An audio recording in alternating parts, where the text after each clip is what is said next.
Polisi hingga saat ini masih melakukan penyelidikan penyebab kebakaran yang menghanguskan rumah dan toko milik keluarga Yames Wairata di Negeri Tihulale, Kecamatan Amalatu, Kabupaten Seram bagian Barat. Kebakaran yang menghanguskan satu unit toko dan satu unit rumah warga terjadi sekitar pukul 00.30 waktu Indonesia Timur, di mana saat kebakaran terjadi penghuni rumah tidak berada di tempat dan sementara berada di Ambon. Insiden tersebut sempat diketahui warga sekitar yang langsung bersama-sama melakukan pemadaman secara bersama-sama. Namun warga tidak dapat menyelamatkan barang-barang yang ada karena toko dan rumah dalam keadaan terkunci ditinggal pemiliknya. Akibatnya seluruh isi rumah dan toko semuanya ludes terbakar. Kapolsek Kairatu Timur Rudi Ahab di ruang kerjanya membenarkan telah terjadi insiden kebakaran sekitar pukul 00.30 waktu Indonesia Timur yang menghanguskan ruko atas nama keluarga Yames Wairata di Negeri Tihulale. Bersama dengan warga sekitar, api baru dapat dipadamkan 1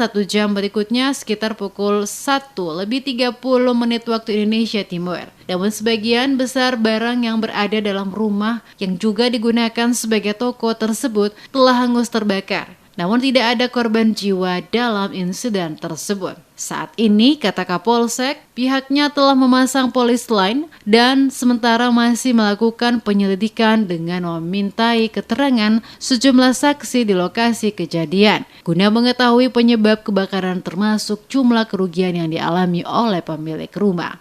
Informasi yang kami terima bahwa pada saat terjadinya kebakaran di rumah tersebut, sang pemiliknya sementara berada di Ambon.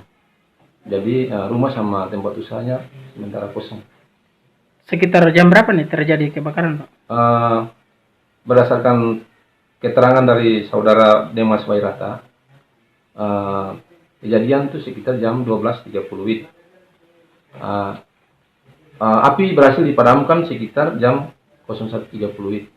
Seperti diketahui pada Jumat malam sekitar pukul 00.30 waktu Indonesia Timur, terjadi insiden kebakaran yang menghanguskan toko sekaligus rumah di lokasi Negeri Tihulale, Kecamatan Amalatu, Kabupaten Seram bagian Barat.